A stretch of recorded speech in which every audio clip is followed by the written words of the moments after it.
কবিতাৰ শিৰোনাম বান্দৰৰ উৎপাত। কবি চাংকু নিৰঞ্জন বাবা। বান্দৰৰ উৎপাত।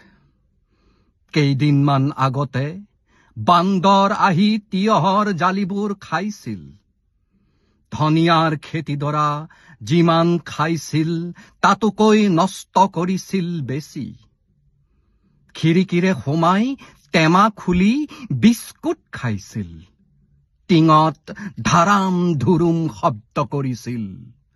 হাই হাই কৈ মই খেদিলে মোলৈ এনেকৈ চাইছিল যেন সি মোক তাৰ ঘৰটোত থাকিবলৈহে দিছে। এটাই মোলৈ চোৱা দেখি আন কেইবাটাও বান্দৰ আহি মোলৈ চোচা ল'ব খুজিছিল। মই ভাগ্যেহে বাচিলো। এইবাৰ সঁচাকৈয়ে সিহঁতে মোক নটিচ দিছে। মোৰ উপায় নাই। বান্দৰৰ উৎপাতত মই ঘৰ খালী কৰিলো। নাজানো ক'ত থাকিম।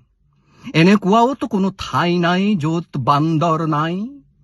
আপোনালোকক কথাটো জনালো। এই পৃথিৱীখন আমাৰ নহয়, বান্দৰৰ। নিৰাপদ বুলি ভবা আপোনাৰ ঘৰ খালী কৰিবলৈ আপোনাৰ তালৈও আহিব পাৰে নটিচ। মই জানো